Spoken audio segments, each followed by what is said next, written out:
A little thing before the video actually starts is, this was originally supposed to be a one long video, but has been split up into two parts to be manageable. So I'm going to mention a lot of times that I'll get onto Deltarune in this video, which isn't true. I actually get into Deltarune in part 2, which will come out next week on Friday. Hey guys, my name is Clover B. Clover, and in this video, I'm going to explain everything you could need to know before Deltarune Chapter 3 and 4 come out on June 4th. Hey guys, Future Clover here. Originally in this section, I was going to ask for people to subscribe because of a goal, but I realised that I did the goal wrong. So, originally I was saying June 10th is when my school term ends, and that's when I want to get to 500 by, but I realised it's actually June 20th.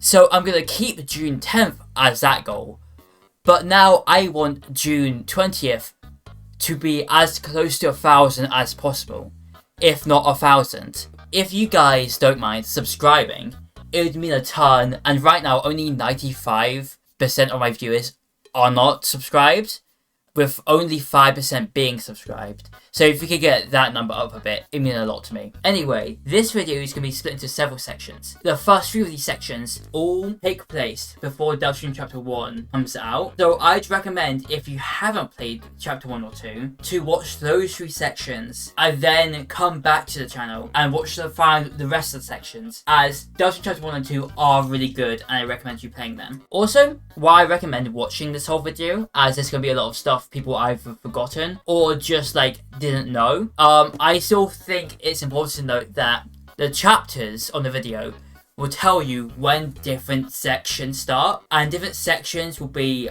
signified by 2 lines at the beginning and end, with the rest of the chapters being segments of that section. So if there's anything you just want to re-go over, if you want to re-go over Undertale or Deltarune Chapter 1, then go to those sections. But other than that, I hope you enjoyed the video, and once again, please subscribe. First of all, I'm going over everything that's important to know about Toby's career before Undertale. This may not seem as important, but a lot of the patterns we see in Undertale and Deltarune are set up in his past projects, so I think it's important to go over. And we can also see how he grew as a game developer, to see how he might have grown from Undertale to Deltarune. First of all, let's go over who Toby Fox is. Toby Fox, whose real name is actually Robert Fox, I didn't know until recently, and it feels wrong to know that. He feels like a Toby Fox, not a Robert Fox. But he's an American video game developer and also a composer of music.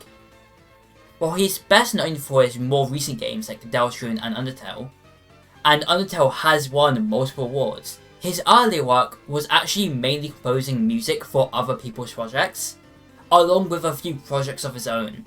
He has said to be inspired by Japanese role-playing games like Final Fantasy, Super Mario RPG, and most importantly, Earthbound. One of Toby Fox's best-known projects from before Undertale was his Halloween ROM hack for the game Earthbound. This is also where Megalovania originated from. Here's a snippet of that version of it.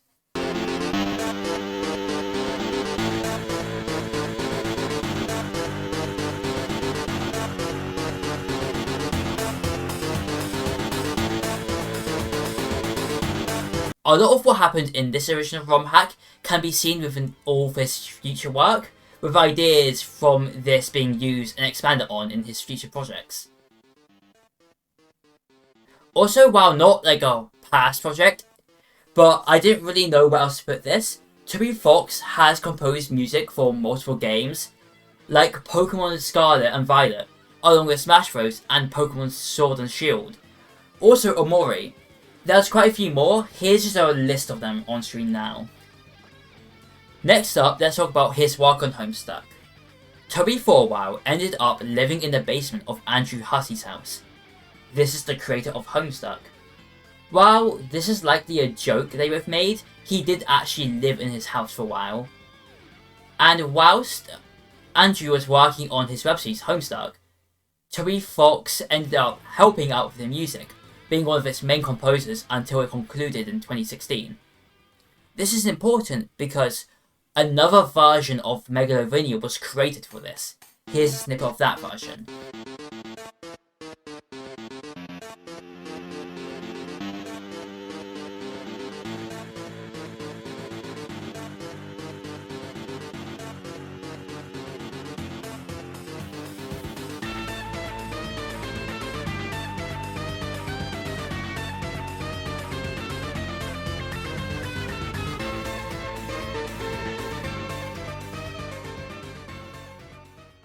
Also, while Toby Fox was helping with Homestuck, he was coding Undertale whilst living with Andrew.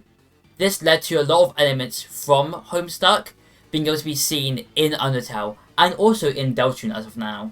The final section I want to go over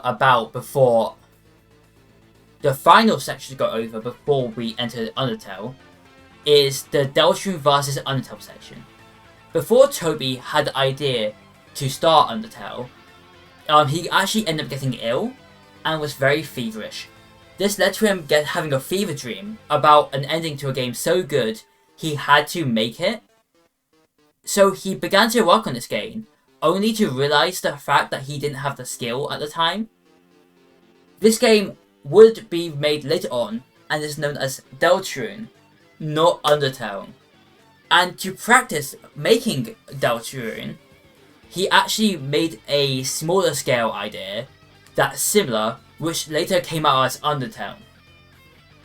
This is important to say because the ideas for Deltarune, a lot of them at least, predate the existence of Undertale, and Undertale was mainly made as a way to practice development for Deltarune.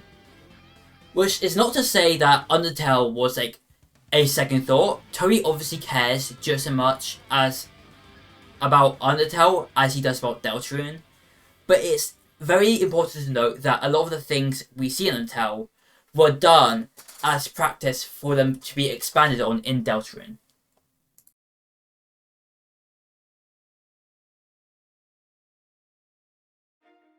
Undertale obviously is a predecessor to Deltarune, but it's important to go over Undertale as a lot of the ideas in Undertale were made to practice stuff that's going to be in Deltarune. Start off this conversation, I want to look at the story of Undertale.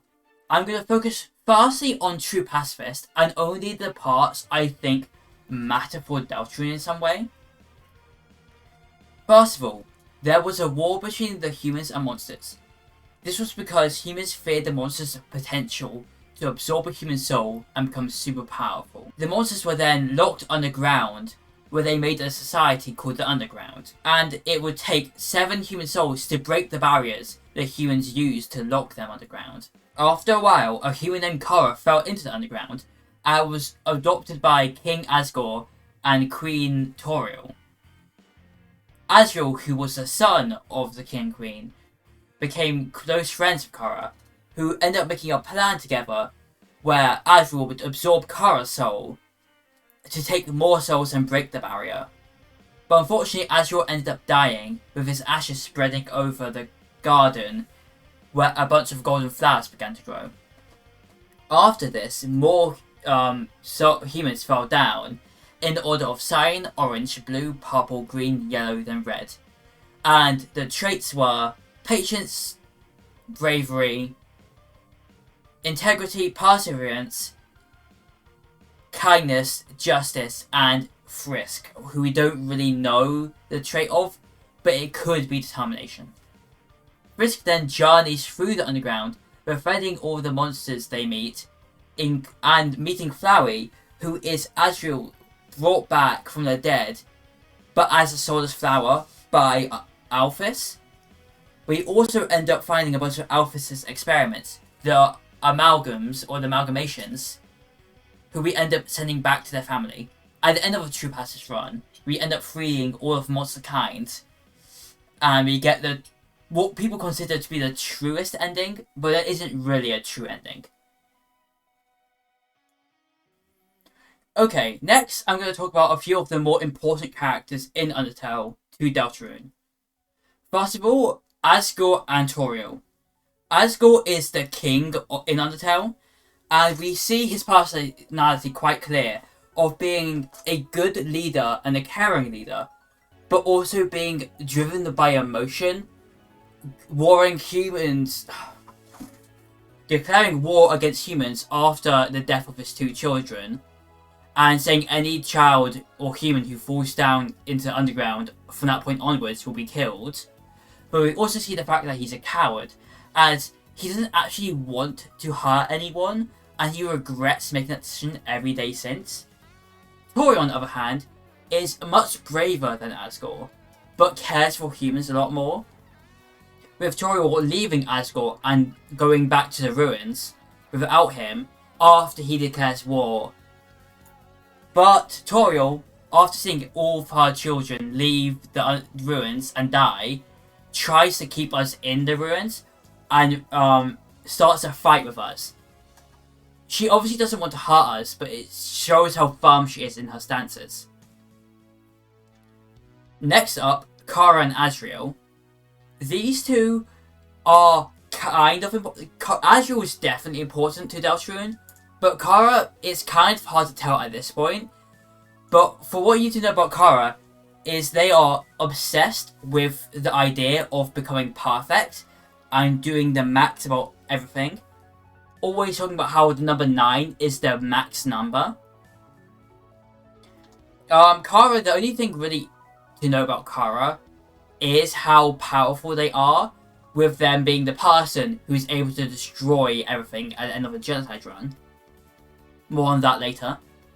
And then Asriel is just a very caring child, but also quite a tearful one who is very emotional and shares traits of both his mother and father. Asriel is a lot more important to Deltarune, it seems, than Undertale, with Asriel more so being important when he is Flowey to Undertale, which Flowey is just Asriel reincarnated in the form of a flower, but not having a soul, meaning that it's much harder for Flowey to feel emotions than it is for Asriel. And also Flowey had the power to reset, which is the canon power in the universe.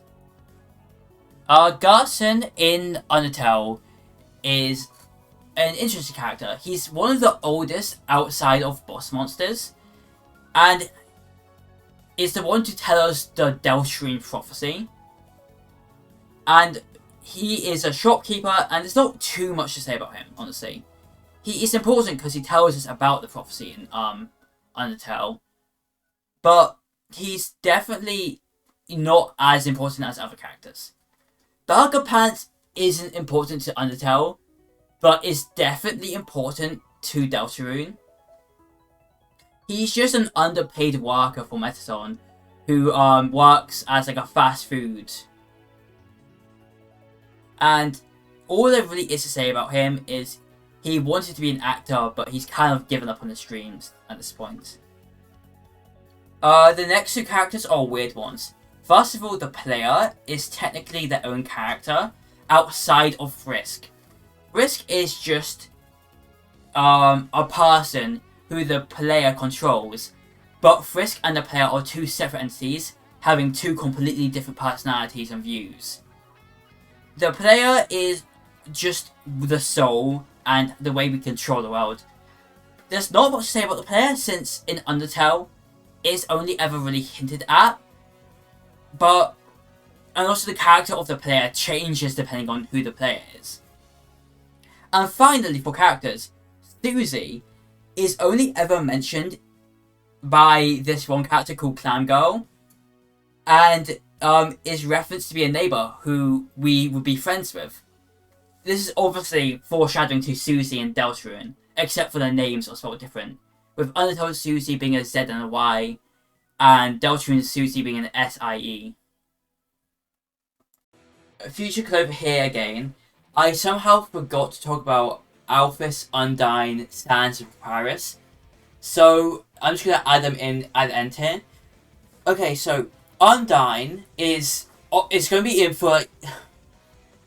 Undyne's going to be important to Deltarune. It probably in chapter 3, but it's what we can see. So I'm just going to go over everything we know about her from Undertale. Undyne is introduced as being a very threatening, almost knight character, being the head of the Royal Guard, and is one of the most dangerous enemies we face. Really, just generally one of the few enemies to actually want us dead. But obviously later on in the game, we find out in true pacifist, she's actually a lot more caring and comedic like the rest of the characters. But in a Genocide, if you try to kill her, she will become so determined that she will begin to melt, but also go into a more powerful form. So Undertale is very interesting, but as right now, there's not too much on her in Deltarune. She's just the head of the police. Alphys, on the other hand, is very important to Undertale, with her being the royal scientist and being the head of trying to figure out other ways to get through the barrier. At one point, she tried to inject determination straight into monsters that were about to die, which made them come back to life, but then they all started melting because they couldn't handle the determination, and they began melting together into just singular entities, known as the amalgams. We actually found out about this in the True Lab, which is a bunch of different entries written by Alphys. One of them actually talks about how she's the person to inject determination into a flower that later on becomes flowery. Although, interestingly, each entry is numbered, but number 17 is missing, which you can find in the code, entry number 17, all it really talks about is just more stuff about creating flowery, which I think was removed just to like save on time, and I think Toby thought it was obvious enough what he was intending to be told to the story without 17. But I want you to remember entry number 17 for later. Sans and Papyrus, honestly, I don't have too much to talk about with them. They seem really important, but they don't do enough stuff to be that important. Papyrus wants to be a part of the Royal Guard, but is too caring to be so. But he's also very strong, with even Flowery realizing how strong he is. In one scene, he ties up each character with vines, giving characters like Sans only one, even though we know how strong Sans can be. And yet, I'm pretty sure Papyrus gets like 5 vines.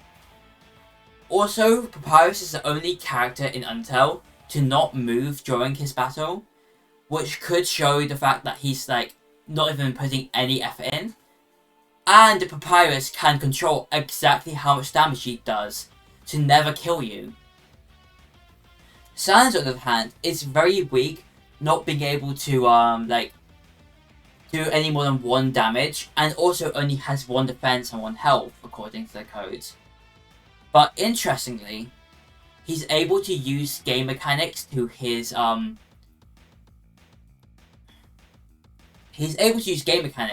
like removing invisibility frames, and also attacking you while you're in your menu, and having moves like go on forever to make him an actual threat. He's also very obviously knows a lot about the resets, being able to like tell based on your expressions how many times you die to him. The Genocide route is very different to the Pacifist route in every way, with characters being not there, NPCs running away from you. Even like the exclamation mark that appears when you encounter an enemy becomes a smile to show that you're enjoying it. It's also quite boring and very grindy, which is the point, and it's a lot of killing every enemy in the area until it says nobody came. There's not too much important about this, other than the fact that at the end of it, you actually meet Kara, who you give your soul to, and then Kara destroys the Undertale universe, and then you can beg for them to reinstate the universe. Other than that, the endings, it's quite a lot of endings. There's the true pacifist ending, which is the one I went over, where everyone goes happy. Like, the neutral pacifist ending, where you end up not killing anyone but Asgore, and then beating Omega Flowey. This ends with you leaving the underground, with everyone else being stuck there for like ever probably. But then you also have the Genocide ending, which has 3 different forms, depending on how many times in a row you do a Genocide run. Kara's opinion of you gets worse and worse. But also, if you do a genocide followed up by a true pacifist, then it will become the soulless ending, or in other fan games, it's also become known as the betrayal ending, where Kara takes over Frisk and then kills all of your friends after everyone's already escaped. And then there's also all of the other neutral endings. These are some of the best endings. Not the best as in happy, but like best as in the most interesting. But there's like, I think around 80 or 90, and none of them seem to be all that important to Deltarune. So I'm just going to leave them out. If you want to do research on them, I think Shay has a really good video on all of the different endings in Undertale.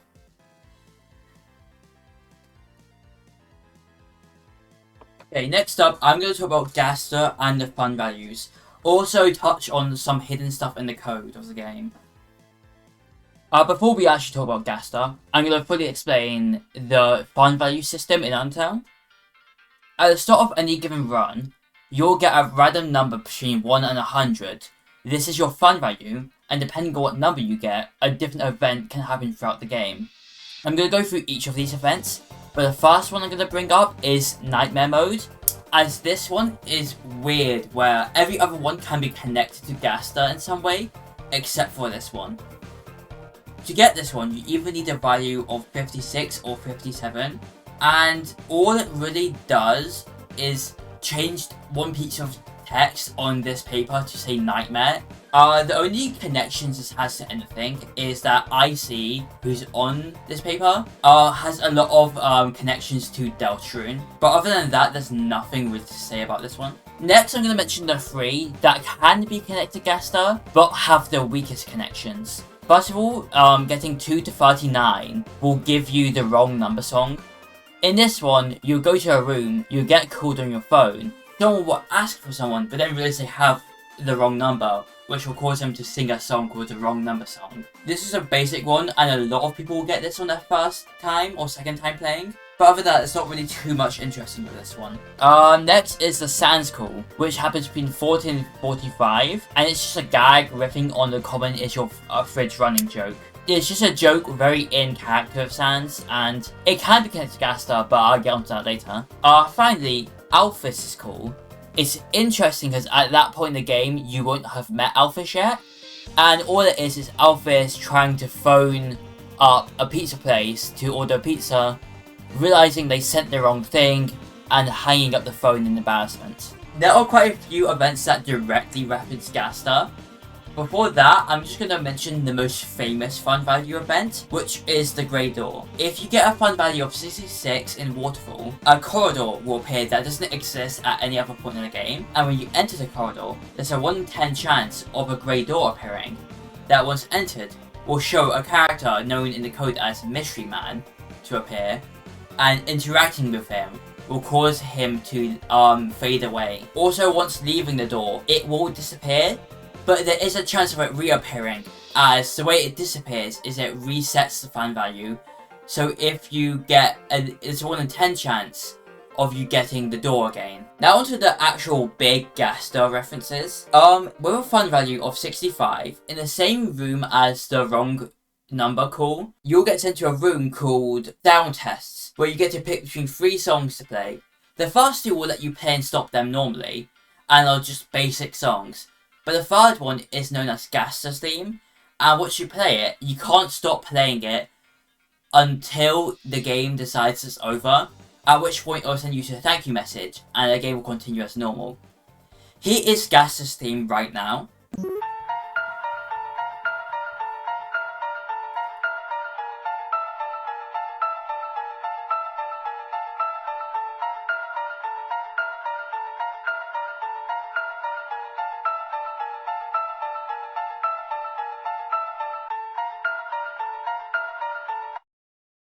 But other than that, there's not much else to do in that room. Then at 61, 62 and 63, one of 3 people known as Gaster followers will appear, who are each different NPCs in a greyed out form.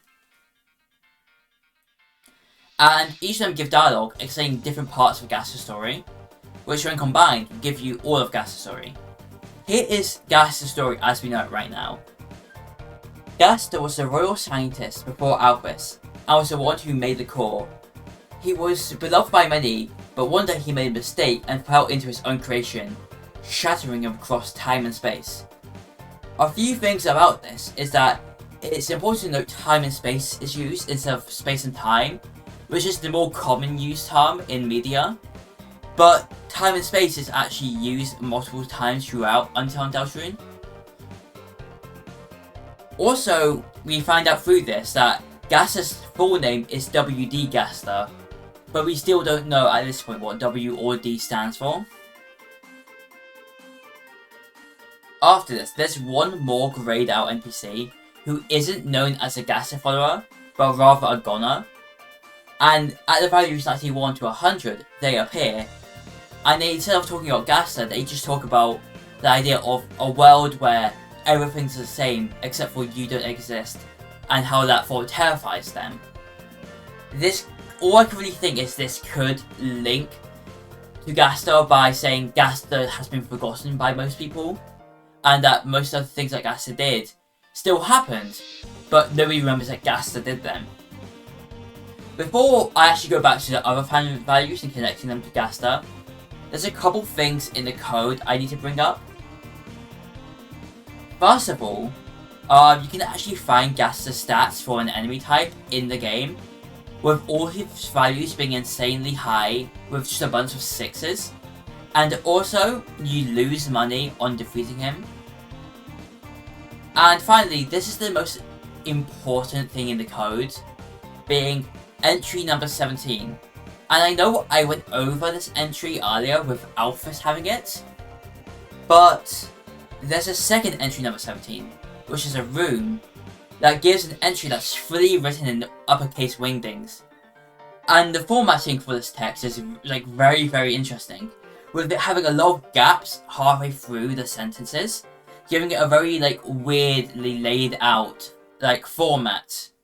Also, the use of wingdings and the fact that this is obviously an entry not written by Alphys, meaning that it's from another royal scientist, being Gaster, could mean the WD in Gaster's name stands for wingdings, which would then also mean that Gaster is a skeleton, as Sans and Papyrus are both skeletons, and the only characters who, number one, use different fonts and are also named after said fonts.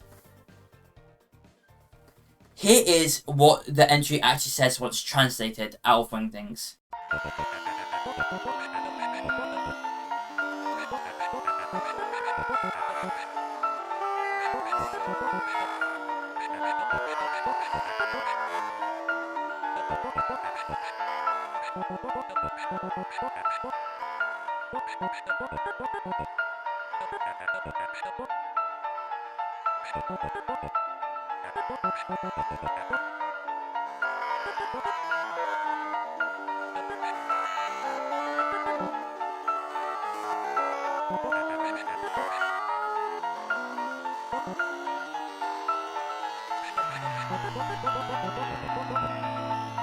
The important phrases from this to remember are dark, darker yet darker, and also very, very interesting.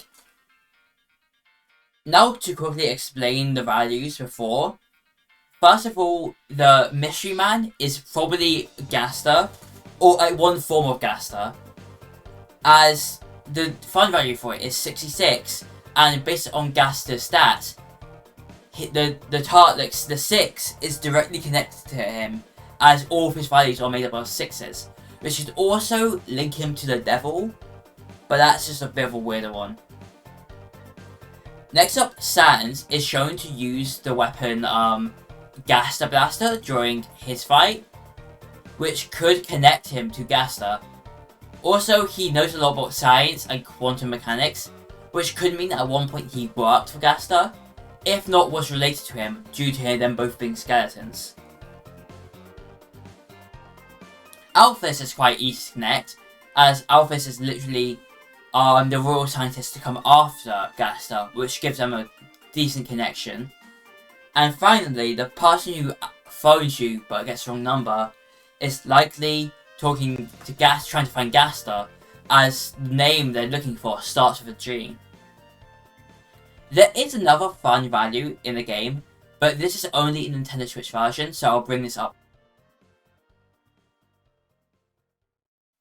Next up, I'm going to talk about everything after Undertale. Originally, I was going to talk a lot more on this, but I've decided that I'm going to save this for a later video. All I'm really going to talk about is the lead up to Deltarune Chapter 1. First of all, earlier I mentioned there's another Goner, or Gaster follower I didn't really mention, and this is Clam Girl Goner. The reason I didn't mention this is because they're not really that important until the Nintendo Switch release, which came out a month before Deltarune. Before Nintendo Switch release, this character would just tell you that you should meet their neighbor Susie, and that you be good friends. But in the Switch version, they would then go a grayscale, like the Goners and Gas followers, and then say the time you meet them is fast approaching. Obviously in reference to the fact that Deltarune was only a month away. Also, around the time before Deltarune Chapter 1 came out, at this point we didn't even know Deltarune was a thing. Undertale's official Twitter account got hacked by an unknown person. It was revealed to be like a publicity stunt, and the person who hacked it was actually Gaster, who said things like very, very interesting. The main point of this thing was that Gaster announced Deltarune as something he needed help with, and then he had sent a link to a download to something called Survey Program. Before Deltarune was, actually a game on Steam, you would download the Survey Program, which was always at version 0.6.6.6, obviously directly connecting it to be Gaster's, and the survey thing made it feel a lot more like a experiment of his. Also with us having to agree to, for anything that happens in the future, it makes it sound more like a deal with the devil, connecting Gaster to 666 in the game. But now that we've gone over everything before Deltarune, we can finally move on to actual Deltarune content. And that's going to be it for this week. I know I didn't get to do everything I said I would cover in this video, but that part is coming out next week. So this was still an important video though, as it sets up a lot of what I'm going to mention in next week's video. So I'll see you then, and if you enjoyed, please leave a subscription.